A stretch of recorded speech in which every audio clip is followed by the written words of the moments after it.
wonderful celebration.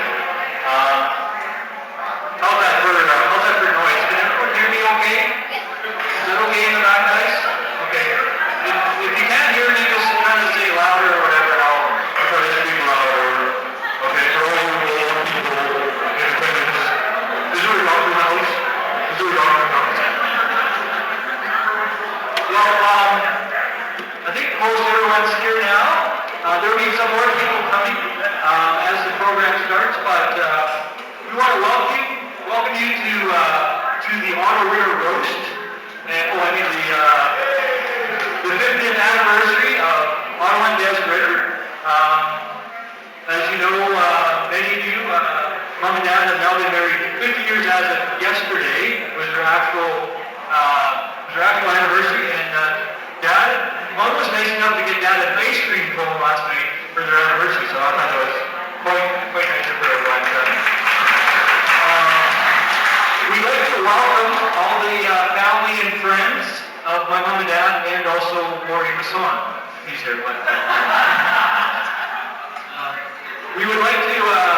We had lots of requests about who. Lots of people haven't seen each other for a long time, so we're gonna call up the kids in chronological order, mom and dad, and then you can see where they're at. So my brother Rick, who's the eldest, is he here right now? I know he's seen him earlier. And then Rick's got some kids, so if his boys come up, I know Rhett and Joey are here, so you guys come up here. And Rhett, Nelson, Nelson, Joey, Rhett. And then Leanne is not here, she'll be here later. And Janet is in Treehouse, so this is the Ritter crew, Ricks, and you can see they're a pretty handsome bunch. So.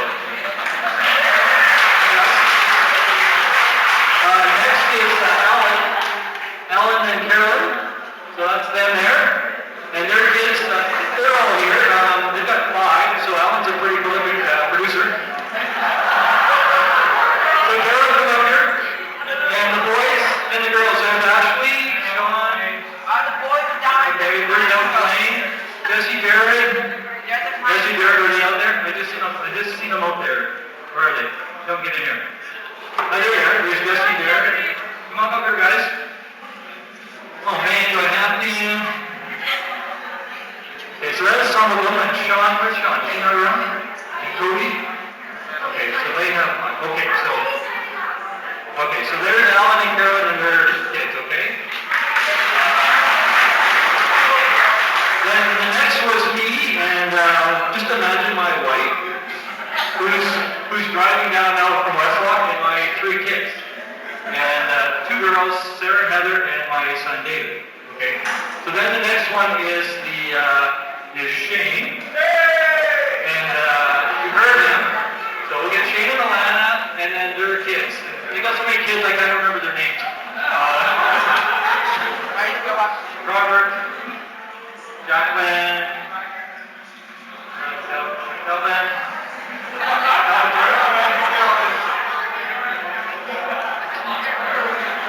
There we go. At least we got a complete family here finally. So, okay, there's next, the most important one being the girl, of course, Amber, and Brian, her husband, and then they got 3. There's Megan, Justin, and Mitch went away yesterday to college, so he's not here. But Brian and then the spoiled one, Matthew, and he had his wonderful, lovely wife, and then they've got 2 kids that are just terrible kids.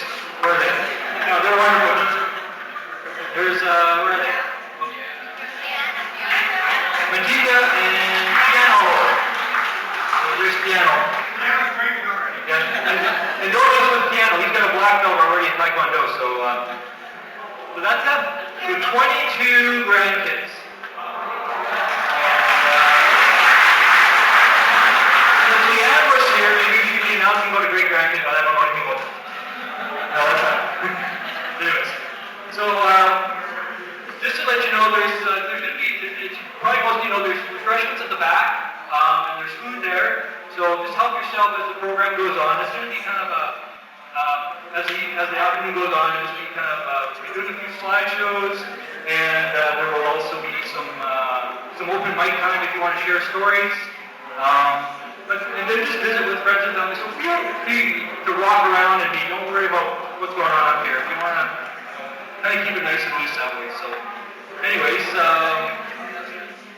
before we eat, before we kind of do our first slideshow and then you guys go get some food if you like, we're going to just to tell you a few little quick stories about Mom and Dad. We're going to kind of do it in chronological order. So, Mom and Dad, when their first unofficial date was when my dad was 18 years old and my mom was like 12 or well, maybe 13. And my dad held her hand while they were walking down the train tracks by San Diego. And of course, Grandpa had seen this and he thought that wasn't quite right. So my dad got kind of hauled into the woodshed. And don't know what happened there, but he didn't talk to Mom for a while after that.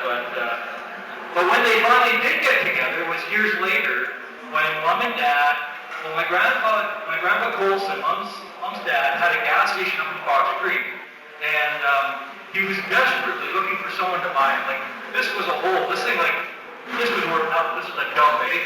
Well, he met Otto. And he said, "Well, there's a sucker." And so he was able to not only sell the gas station, but he was actually get a daughter thrown into it and married off. But actually, even before that, like Mom and Dad, when they were getting to know each other, Mom was driving back from Fox Street with Dad and an aunt, I think, was just sat between them. And my mom came into a corner too sharp. This is a true story. And she rolled the truck on its side, so she skid swished. There's Aunt whoever, Auntie Alice, and I don't know how much he waited.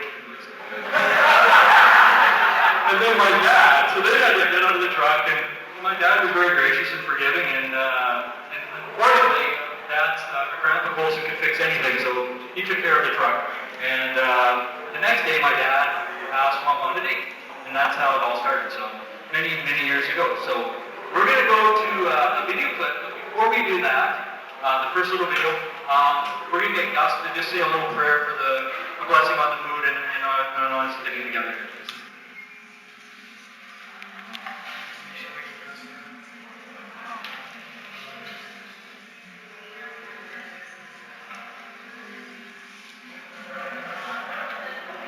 We welcome you all here this afternoon, and we're happy that you're able to turn out for this celebration. And we do want to ask God's blessing on our time together and on the food. So I think there'll be a lot of stories told. I won't have any right now anyway. And all I would ask is that you join me in asking God's blessing on our time together. Our Heavenly Father, we thank you for this time that we can celebrate. We can come together in this happy occasion and remember Des and Otto's anniversary, and remember all the years that you have blessed them and given them a large family and a happy family. In most ways, it is a very happy family, and that is because, Lord, they have honored you. They have tried to serve you and do your will in all things. And we just are very fortunate, the rest of the family, to always think of Otto and Des as being gracious people, godly being gracious. Thank you for that. And so bless the food, too, that we will be partaking of. And we just remember that all good blessings flow from your hand. And we thank you that Otto and Des have been so blessed by you, and that they have honored you. For all of this, we give thanks in Jesus' name. Amen.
my dad and his younger brother John were out hunting.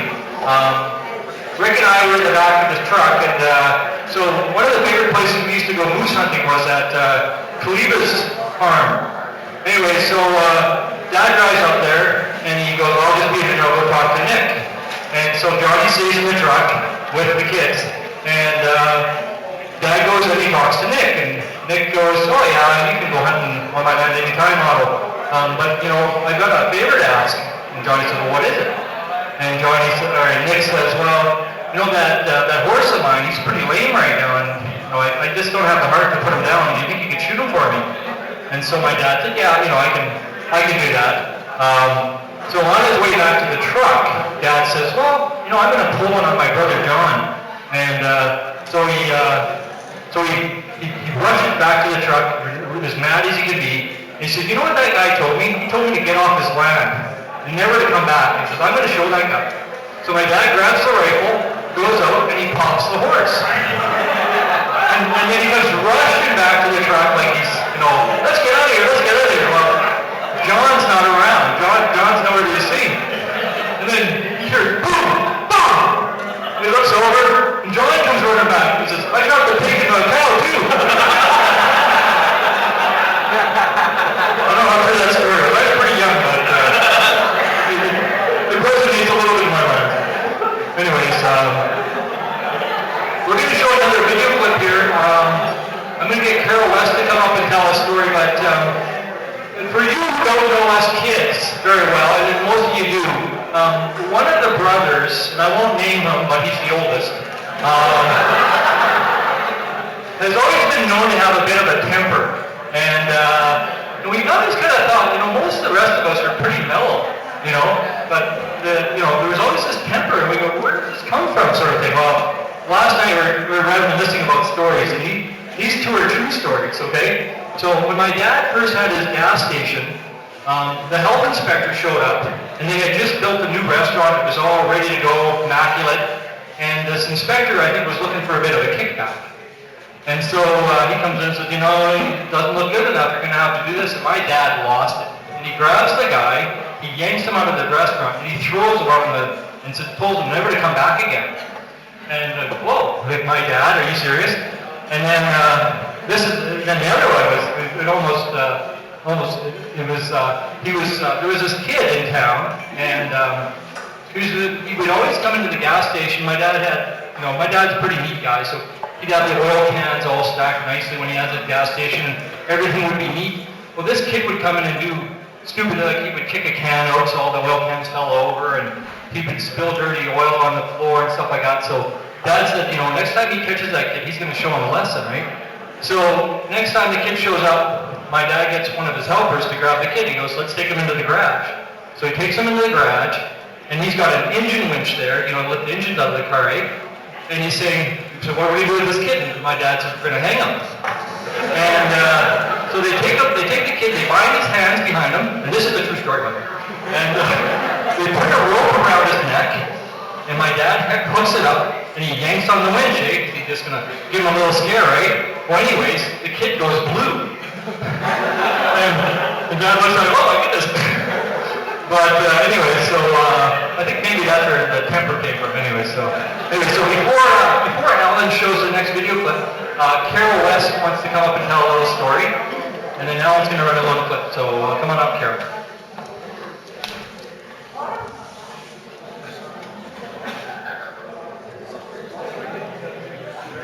I guess I've known Des since I was a tiny child as her cousins, and I've known Otto since I was probably around 10, having grown up down the road from them.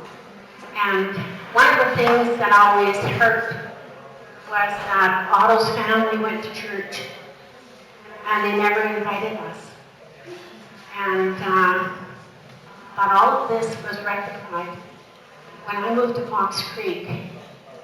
And Colleen Goddard opened her home for a ladies' Bible study. And shortly after the first one I went, Des led me to the Lord. That has been the most wonderful experience of my life. And Otto exonerated himself when he brought in explosion evangelism. I was so hungry for the word, and I wanted to share what I've missed out on for 30 years. And for 3 years running on, I insisted that our church allow us to take this course. And I've learned the scriptures. I've learned to love him more. And I even brought one of your grandchildren, Autumn Des, today. She's only 77, but she accepted the Lord 5 years ago. So, thank you, and I praise the Lord for your witness and your faithfulness. And if you've ever seen Des on a mission with a big black book under her arm, be ready.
So there's a couple of quick little stories about mom and dad when they started to have kids. After Rick was born, the day that Rick was born, I think the first words out of my mom's mouth were, "Let's go make another baby." So she obviously sees room for improvement.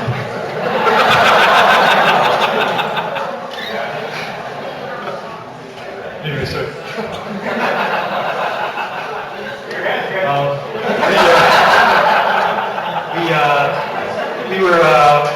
We were talking last night, and I think most of us kids who are, from the 70s or whatever, are probably used to when you used to drive to the city, you pull over to go get a willow stick, and we were talking about that last night.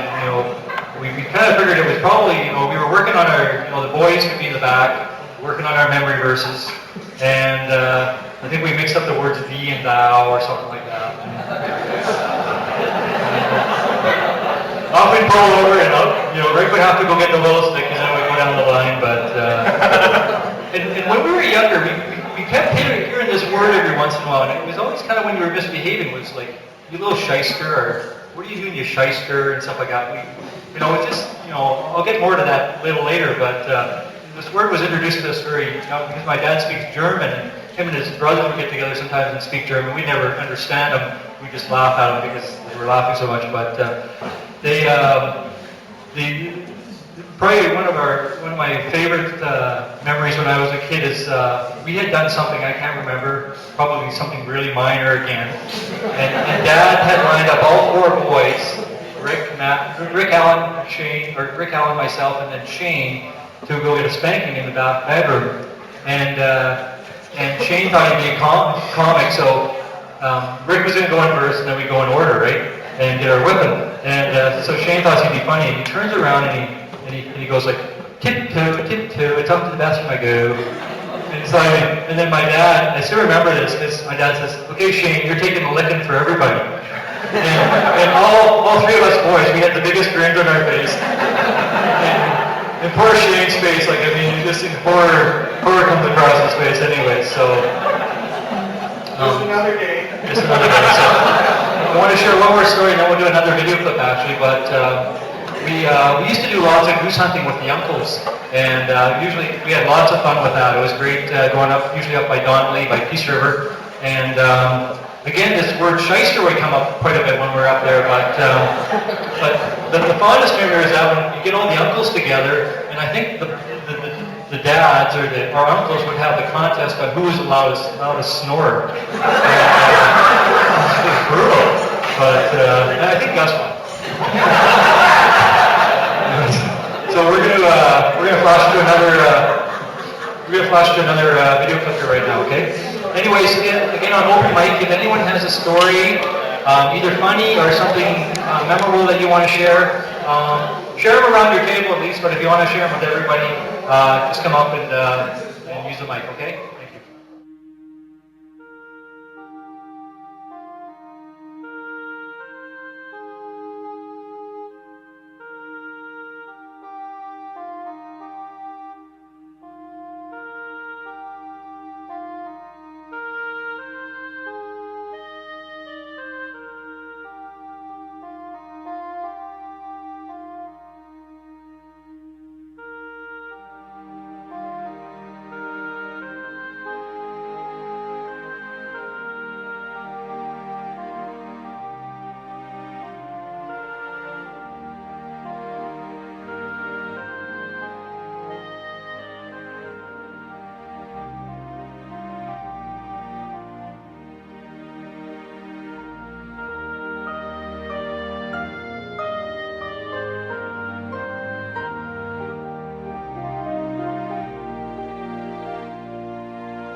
got transferred to Fox Creek, I think it was 1967, and it wasn't long I met Otto. He was him and his wife were the first Christians, I think, that we met there, and so we got to know each other, and I knew pretty soon that here Otto, he was kind of an interesting fellow. So we, so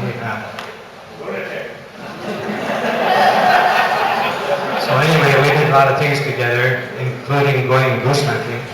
And actually, Otto taught me how to goose hunt, but he never really taught me how to shoot straight. So, so I didn't get too many, but the boys sure got lots. Anyway, after a while, we used to go to church, the same church in Whitecourt. But then it was pretty hard because it was an hour away.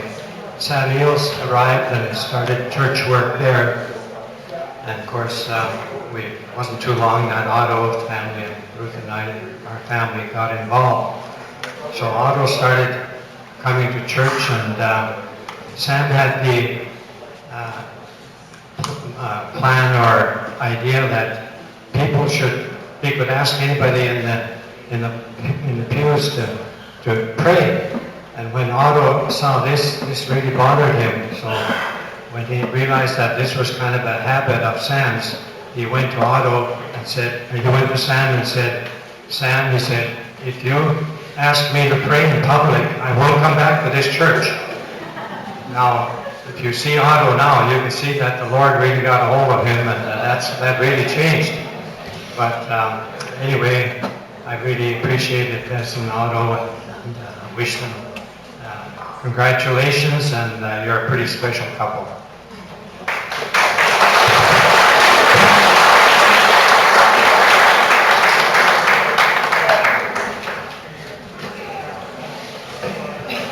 A few memories from Otto's Fox Creek days. Did you know Otto was a good golfer? No. He could hit the ball so far that he once got a ticket from a local policeman for littering because the ball was so far off the golf course. Is that true? Yeah.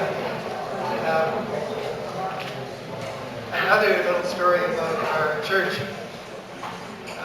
Otto didn't like mice a lot. And one of the fellows, knowing this, found a mouse and killed it, and put it on a shingle and put it behind Otto and tapped him on the shoulder. Otto was up on the scaffold at that time with something electrical in his hand, and it was really quite amazing how far he could jump. And a good thing nobody got hurt. And maybe my best memory of Otto of all, Sam Eels, in addition to asking us to pray occasionally, also asked each adult male to take a turn with the sermon. And you know that when Otto was younger and very shy, when he got nervous, he occasionally would stutter. Hard to believe now, I'm sure. When Otto's turn, the very last one to speak, he was some nervous. And he actually brought to church a backup tape recording of a speaker. And a lot of prayer went up, both from Otto and from some of the rest of us. But you know, he never stuttered one word. He had a message that he wanted us to hear. And maybe that's the best news of all for all of us. We have a wonderful Savior, and Otto knows Jesus and was happy to tell everybody about him. So those are good memories. Thank you.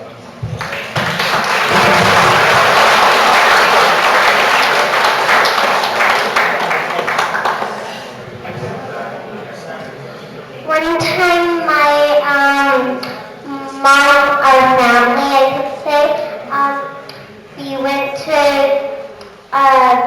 Grandma and Grandpa's house, and then Jacqueline, me, and Megan and Savannah, my brother, we went to the park, and then we had to race back to the house. I fell because I was wearing a little bag of shoes, but we didn't know that yet. And then I started bleeding.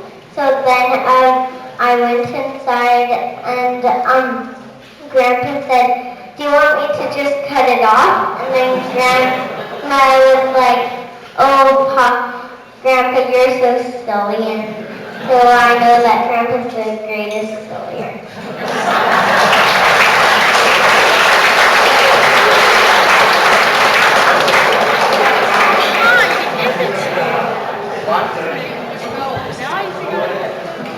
Thank you. Obviously, we've got, Mom and Dad have 22 grandkids, like I said, and it wasn't until recently, probably about 4 or 5 years ago, that we actually found out what the word shyster meant. And my brother Matthew was working in Leduc, and he's talking to some older lady there, and she found out that it had some German heritage, and so I think Matt just is, what's the word shyster mean? And excuse my language, okay, but in English, our understanding was that it meant shithead. So you're my dad, you never swear or anything. German was okay, I guess, though. But, one other story I'm going to share, and then we're going to do, is there one more video, Alan? Okay, we're going to do another video, but this has to do with my older brother again, Rick. And when Rick had bought a farm up in Fox Street years ago, and they were just about to move out. So me and my brother Shane, I think it was, we decided we get this great idea. We're gonna go out and get him a special gift because he's got a farm. So we drive out to the Zokies and we find a nice frozen one in a field. We put it in a box, we wrap it up, and we put it under the tree. And so that was on Christmas Eve, I think, or the day before. Anyway, so we opened the gifts that night, and this anonymous gift Rick gets, he opens up, and there's this full-size cow patty there, but it's still pretty frozen, eh? So, but he's got a pretty good idea of whose it is. So my wife and I were sleeping in the guest room that night. So he was smart enough, he slipped it under our bed that night. But it was still frozen, so we woke up the next day, didn't think anything of it. And then there's lots of people coming and going, so the next day, whatever. So anyways, the next night, my mom and dad moved back into that room. And in the middle of the night, I guess, they're like, "What's that smell?" Anyways, we're going to go to one more video clip here. And we'll start that now.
small here. Just, you probably noticed that Dad never wears shorts. Did you notice that? And even as kids, we've never seen him in shorts. We don't know if it's because he's got tattoos on his legs, or if he shaves his legs because he doesn't like to feel the hair. But we still don't know. One of these things we'll find out, I guess, at the funeral.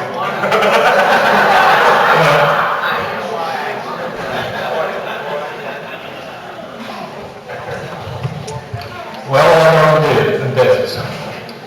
We really learned to love you, Bill and I think we lived at Ross Haven Bible Camp 48 years, somewhere in that neighborhood.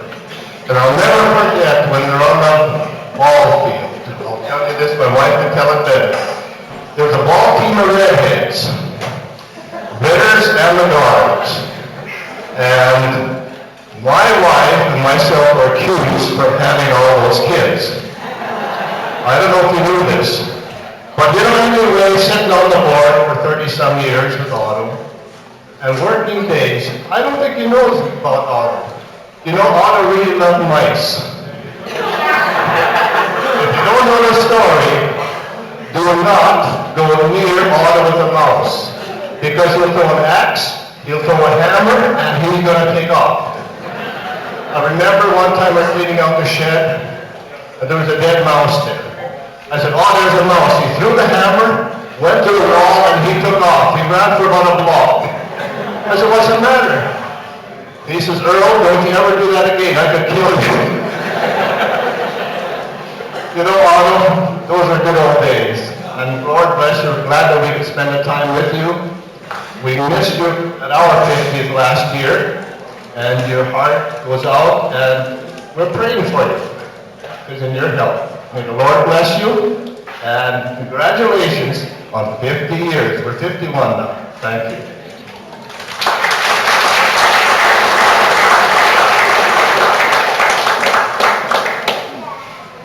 So I've known Uncle Otto all my life since he's my grandma's brother. I remember when we were younger though, he used to come out to grandma's and we never got in trouble. We always caused mischief. Was his favorite thing to do. And one day we're sitting at the kitchen table at grandma's and grandma's off cooking lunch because she does an amazing job. And Uncle Otto looks at the butter sitting on the table and goes, you know, butter works really good to write on the windows. So he sticks his finger in the butter and writes on the windows and goes, we love Grandma. She goes, she'll really like this, watch this, right? it's a nice message and you won't get in trouble for this either. And Mom walks in, my mom, and sees it. She goes, what are you guys doing making a mess? And Uncle Otto goes, no, it's a really nice message. Grandma walks in, reads it, and goes, well, that's really nice. And she goes, but now you gotta clean my window.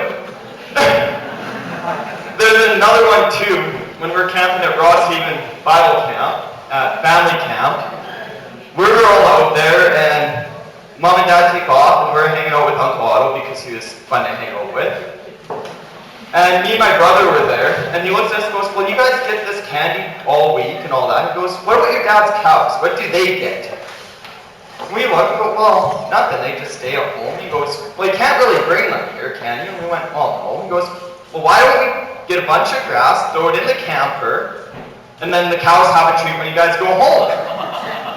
So me and my brother go and rip up all this grass and bring it in, and we throw it in the camper and think we're doing a good thing because Uncle Otto told us it was a good thing.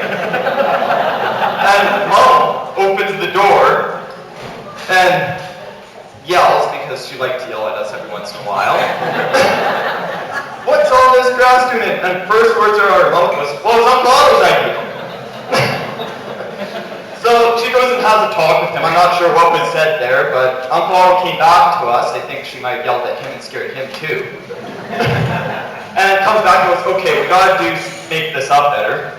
So next time we go and we take little sticky notes and put them all over the camper, saying where the next one is and all this. Mom's thinking, oh no, what did they do now? He goes to the back of the camper, and we actually went and bought a bowl full of candy and set it back there. Mom and Dad opened the door, and Mom was happy with Uncle Otto again. So I learned a valuable lesson through all that is if Mom gets mad, you just buy her candy.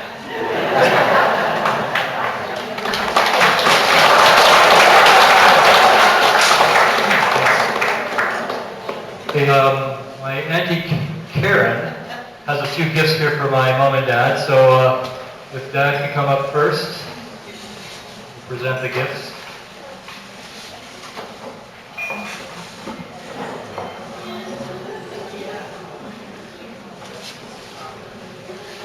Is that right for him? Yeah. Okay, so we got the boss. What do you think the other one Dad says? Take a guess. Just a minute here. This is golden wedding anniversary. So I want nothing but gold. Well, if someone can give me some pliers, open up your mouth. Yeah, this one says, oh, the real ones. So we're going to do cutting of the cake right now. So if anyone wants to come and take photos, just be careful.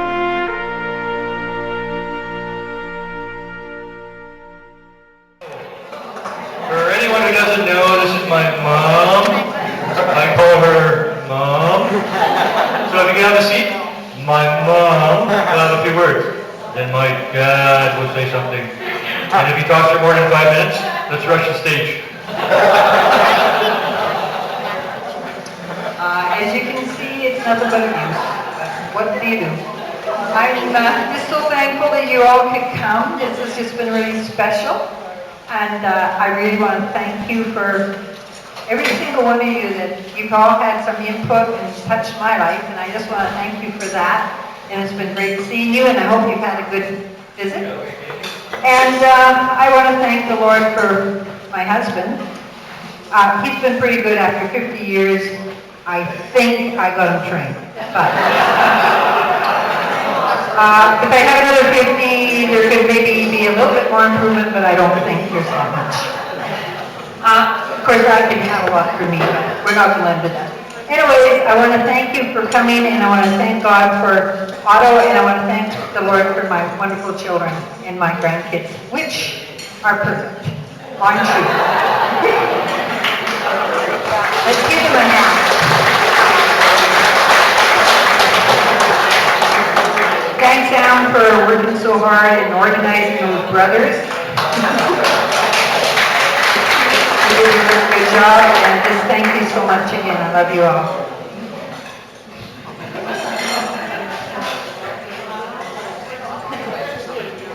Yes, we really do want to thank our family, first of all.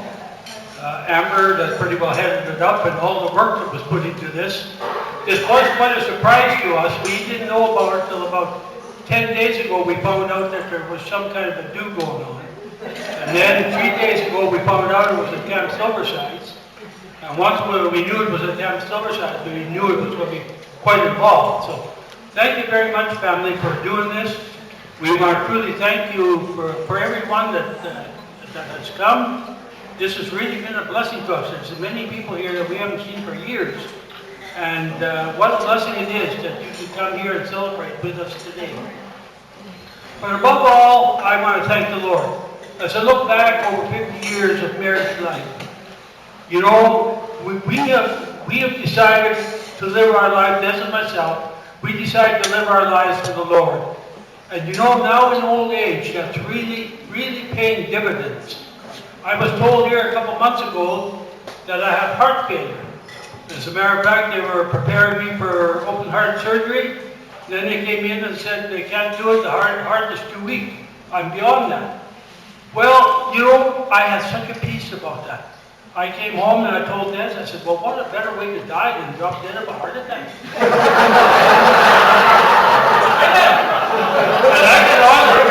And you know, I can honestly say that I have a real peace. And we've only got glory to look forward to. And praise the Lord for His goodness. And I want to thank the Lord for my dear wife here. I think back those 50 years ago when she came into my life, I still marvel because I was such a shy guy. I would have never asked a girl out, but the Lord pretty well pushed her into my